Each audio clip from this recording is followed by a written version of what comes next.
I guess it's kind of becoming like an annual tradition. Browns off-season news and notes must always include or incorporate at least one player arrest.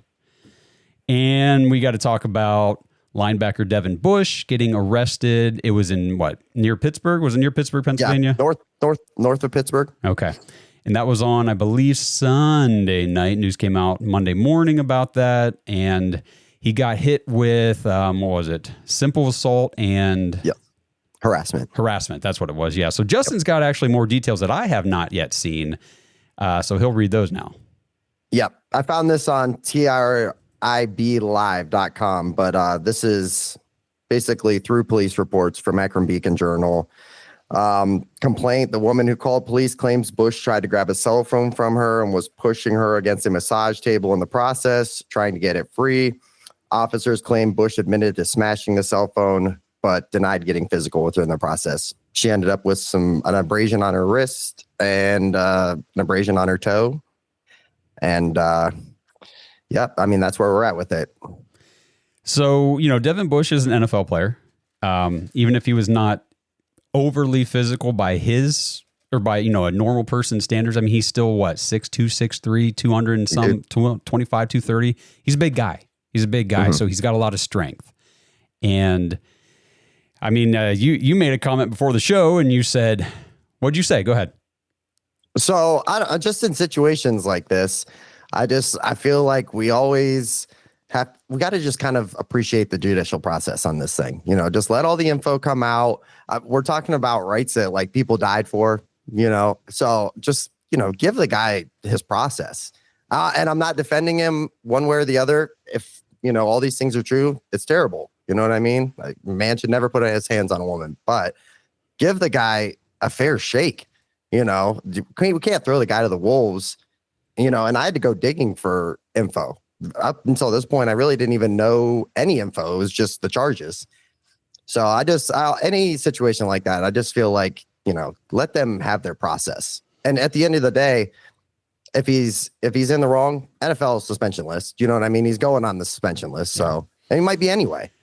He might be. I mean, we'll see what happens here. I know that there's obviously, like you said, the judicial process has to play out. Then there's the NFL's personal conduct policy, bull crap that they got to go through. So it's kind of Mike Hall all over again. It's kind of, I don't remember exactly when that was last year, but it kind of felt like this time. Maybe not quite so soon after the draft. I think it was over the summer when his thing came out. But, and then obviously more details came out about Mike Hall's situation where the, woman kind of retracted some of the stuff that she had originally alleged, and the situation wasn't quite what it was initially made out to be. But at the end of the day, we were just hoping to avoid any of this stuff in this offseason.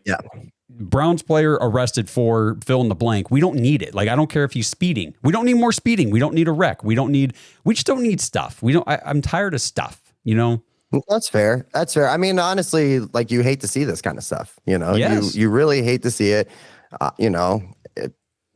It sucks now, but at the same time, like we've said, let it all play out. It's really, really unfortunate as far as playoff wise, or not playoff wise, but football wise, because that's a room that we're not sure what we have right now. Jordan Hicks, we feel like he's pretty solid and we're counting on the rookie, but JOK, we're not sure really anything. I know he's at voluntary workouts and stuff like that, but that doesn't really mean anything at all. So it's just, he was a guy who kind of finished the season nice. Last year he did well, considering he was trying to bounce back on his career, got a new contract, another year contract, and just unfortunate, but if he did what they say he did, then, just gonna have to be responsible for your actions. And it sucks. And the other comment you made before the show that I 100% agreed with was, why did it have to be a massage table? Yeah, sorry. I completely, that was the one thing that I was reading it and I went, oh God, why massage a table? Pool table, a ping pong table, a dining room table, any table, a card table, but a massage table. Did it had end table? Anything, bro. Just anything. Massage table. Oh boy. Yeah. Speaking of massage tables, the Ravens did release Justin Tucker after they drafted his replacement in what was it, the sixth round? Sixth round. Yeah. Yep. Tyler Poole, is that his name? Yep. Something like that. Yeah. I mean, all I took away from that when I saw it was, there it is. Hey, There's the replacement. Yeah. It's only a matter of time. Yeah, and I posted, I said, so zero tolerance for the Ravens means we're not going to put up with this. We're going to cut you as soon as we get your replacement secured. Yeah. Yes. Yeah. As soon as the draft's over. Yeah. As soon as we got somebody to fill in. But do you think anybody picks him up? Is anybody picking up Justin Tucker with this stuff going on? I don't know. I mean, it's one of those things where teams probably will reach out, but man, I feel like with the Watson situation, maybe teams probably are like, hey, that looks a little too hot for us. Maybe we should just avoid that. Lay low on this. Yeah. Let's go and see if we can get somebody from, the USFL or something like that. That's the direction I would go right now, but yep. each their own. Yeah. Well, I honestly, I don't know. I don't know if anybody's going to sign him. That would, the PR nightmare that comes along with that would be, yes.